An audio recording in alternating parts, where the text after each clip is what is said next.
সিরিজের কোন জাতের মরিচ চাষ করলে লাভবান হওয়া যাবে এরকম বাছাইকৃত এবং সর্বোচ্চ ফলনশীল 5টি হাইব্রিড জাত এবং এর বৈশিষ্ট্য নিয়ে বিস্তারিত A to Z আপনাদের সঙ্গে আলোচনা করব। আমি আশা রাখছি আজকের এই ভিডিওটি যদি আপনি প্রথম থেকে শেষ পর্যন্ত কন্টিনিউ দেখেন তাহলে মরিচ চাষের কিছুটা হলেও আপনি উপকৃত হতে পারবেন, কেননা আপনি কোন জাতের মরিচটা চাষ করবেন A to Z আপনি জানতে পারবেন। তো চলুন শুরু করি। তো ভিডিওটি শুরু করার আগে বরাবরের মতো ছোট্ট একটা রিকোয়েস্ট, এখনও আপনারা যারা আমাদের এই চ্যানেলটি সাবস্ক্রাইব করেন নাই অবশ্যই আমাদের এই চ্যানেলটি সাবস্ক্রাইব করে আমাদের এই ছোট্ট পরিবারের সদস্য হন।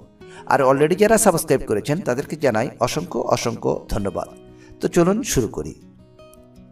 সম্মানিত চাষি ভাইরা, আপনারা যারা গ্রীষ্মকালীন আগাম হাইব্রিড জাতের F1 সিরিজের মরিচ চাষ করতে চাচ্ছেন, ভালো কথা। তবে আমি আপনাদের উদ্দেশ্যে বলবো, দেখুন গ্রীষ্মকালীন মরিচ চাষে লাভের সম্ভাবনাটা কিন্তু বেশি থাকে। তো এক্ষেত্রে কিন্তু অনেক বাধাবিঘ্ন আসতে পারে, যেমন প্রাকৃতিক দুর্যোগ, ঝড় বৃষ্টি, এগুলোকে আপনাকে মোকাবেলা করে যদি আপনি মরিচের গাছকে টিকিয়ে রাখতে পারেন তাহলে কিন্তু আপনি এই মরিচ চাষে লাভবান হতে পারবেন। তো এই মরিচ চাষে সর্বপ্রথমে আপনাকে এখানে কয়েকটি বিষয় লক্ষ্য রাখতে হবে। সেটা হলো, এই গ্রীষ্মকালীন মরিচ চাষ করতে হলে সঠিকভাবে মাটি নির্বাচন করতে হবে, সঠিক জাত নির্বাচন করতে হবে এবং সঠিক পদ্ধতি মেনে আপনাকে এই মরিচ চাষ করতে হবে। আর এই উপরোক্ত বিষয়গুলি যদি আমরা সঠিকভাবে মেনে এই চাষাবাদ করতে না পারি তাহলে কিন্তু সেক্ষেত্রে এই মরিচ চাষে লসের সম্ভাবনাটা বেশি থাকে। তো এর প্রেক্ষিতে আজকের এই ভিডিওতে হাইব্রিড জাতের F1 সিরিজের 5টি মরিচের জাত নিয়ে বিস্তারিত আলোচনা করব। তো এই 5টি জাতের মধ্যে আপনার যেটি পছন্দ হবে আপনি সেটি নির্দ্বিধায় চাষ করতে পারেন। তো চলুন আমরা শুরু করি। সম্মানিত ভিউয়ার্স, প্রথমেই যে জাতটি সম্পর্কে আমরা জানব তা হলো হাইব্রিড মরিচ বিজলি প্লাস 2020 সম্পর্কে। এই হাইব্রিড বিজলি প্লাস 2020 এটি মালিক সিডস কোম্পানির উদ্ভাবিত একটি জাত। বিজলি প্লাস 2020 জাতটি উচ্চ তাপমাত্রা ও বৃষ্টি সহনশীল, তাই গ্রীষ্মকালে চাষের জন্য উৎকৃষ্ট এই জাতটি। আর এই জাতটিতে ভাইরাস ও ঝিমিয়ে পড়া রোগ যেমন ব্যাকটেরিয়াল উইল্ট হয় না। সারা বছরই এই বিজলি প্লাস 2020 মরিচ চাষ করা যায়, তবে গ্রীষ্মকালীন সময়ে এই বিজলি প্লাস 2020 মরিচ চাষ করলে আপনি লাভবান হতে পারবেন। এই বিজলি প্লাস 2020 মরিচের বৈশিষ্ট্য হলো এটির রং হালকা সবুজ, আর এইটি বীজের হার 125 থেকে 150 গ্রাম প্রতি একরে আপনার লাগবে। আর এটি 45 থেকে 50 দিনে ফসল সংগ্রহ করা যায়। গাছ ছোট থাকতে কিন্তু মরিচটা ধরা শুরু করে। আর বিজলি প্লাস 2020 মরিচের রং হয় সবুজ এবং এই মরিচটা 8 থেকে 10 সেন্টিমিটার পর্যন্ত লম্বা হয়। আর এই মরিচটার জীবনকাল 180 থেকে 240 দিন পর্যন্ত। সম্মানিত চাষি ভাইরা, 2 নম্বরে যে জাতটি সম্পর্কে আমরা জানব সেটি হচ্ছে হাইব্রিড মরিচ নান 2441। দেখুন, এটিও আর মালিক সিডস কোম্পানির উদ্ভাবিত একটি জাত নান 2441।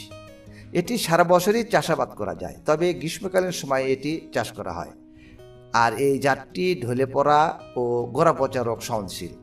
নান 2441 এই জাতটি উচ্চ তাপমাত্রায় এবং বৃষ্টি সহনশীল, তাই গ্রীষ্মকালে চাষের জন্য বেশ উপযোগী। এই জাতটিতে পাতা কোঁকড়ানো রোগ, লিফকাল ও ঝিমিয়ে পড়া রোগ যেমন ব্যাকটেরিয়াল উইল্ট হয় না। গাছ ছোট থাকতেই মরিচ ধরতে শুরু করে। 45 থেকে 50 দিনের মধ্যেই এর ফসল সংগ্রহ করা যায়। নান 2441 এই মরিচের রং হয় সবুজ এবং এর দৈর্ঘ্য হয় 8 থেকে 10 সেন্টিমিটার পর্যন্ত। আর এই মরিচটার জীবনকাল 180 থেকে 240 দিন পর্যন্ত। সম্মানিত চাষি ভাইরা, এবার 3 নম্বরে যে জাতটি সম্পর্কে জানবো তা হলো ধূমকেতু। এগ্রো-1 কোম্পানির এটি একটি মরিচের জাত।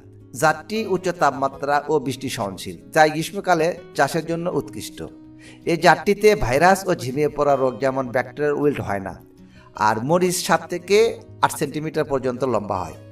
আর এই মরিচটি 60 থেকে 65 দিনের মধ্যে মরিচ সংগ্রহ করা শুরু করা যায়।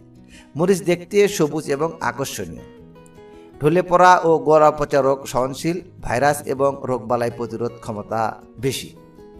একর প্রতি এর ফলন 18 থেকে 20 টন। আর এই মরিচটার জীবনকাল 180 থেকে 240 দিন পর্যন্ত। সম্মানিত চাষি ভাইরা, 4 নম্বরে যে জাতটি সম্পর্কে জানবো তা হলো অনল 1701। এটি এসিআই কোম্পানির উদ্ভাবিত একটি হাইব্রিড জাতের বীজ। আর এই অনল 1701 এটি সারা বছর চাষাবাদ করা যায়, তবে গ্রীষ্মকালীন সময়ে এটি চাষ করা যায়, যেহেতু এটি উচ্চ তাপমাত্রা সহনশীল একটি জাত। আর এই 1701 এই জাতটিতে ঢলে পড়া ও গোড়া পচা রোগ সহনশীল, ভাইরাস এবং রোগবালাই প্রতিরোধ ক্ষমতা বেশি। এটি রোপণের 50 থেকে 60 দিনের মধ্যে মরিচ সংগ্রহ করা যায়। মরিচ দেখতে সবুজ এবং আকর্ষণীয়। আর ফসল সংগ্রহ রোপণের 50 থেকে 60 দিনের মধ্যে। ফলন প্রতি একরে 10 থেকে 12 টন। এটি বপনের সময় সারা বছর। বীজের হার 150 থেকে 200 গ্রাম প্রতি একরে। আর এই ফলের দৈর্ঘ্য হয় 7 থেকে 8 সেন্টিমিটার। আর বৈশিষ্ট্য, ফলটি যখন ধরে তখন গাঢ় সবুজ বর্ণের এবং অত্যন্ত ঝাল। আর এই মরিচটার জীবনকাল 180 থেকে 240 দিন পর্যন্ত। সম্মানিত চাষি ভাইরা, 5 নম্বরে যে জাতটি সম্পর্কে জানবো তা হলো সানফায়ার। এটি এগ্রোওয়ান কোম্পানির একটি মরিচের জাত। এই সানফায়ার মরিচটি সারা বছরই চাষ উপযোগী একটি জাত। এই সানফায়ার মরিচটি চারা রোপণের 55 দিন থেকে শুরু করে 60 দিনের পর মরিচ ধরা শুরু করে। আর এই মরিচের বৈশিষ্ট্য হলো কাঁচা মরিচের রং হয় গাঢ় সবুজ এবং পাকলে এই মরিচের রং হয় আকর্ষণীয় লাল। আর এর ফলন একর প্রতি 18 থেকে 20 টন। সম্মানিত চাষি ভাইরা, এতক্ষণ আমরা আলোচনা করলাম হাইব্রিড F1 সিরিজের গ্রীষ্মকালীন আগাম জাতের 5টি মরিচের জাত সম্পর্কে বিস্তারিত।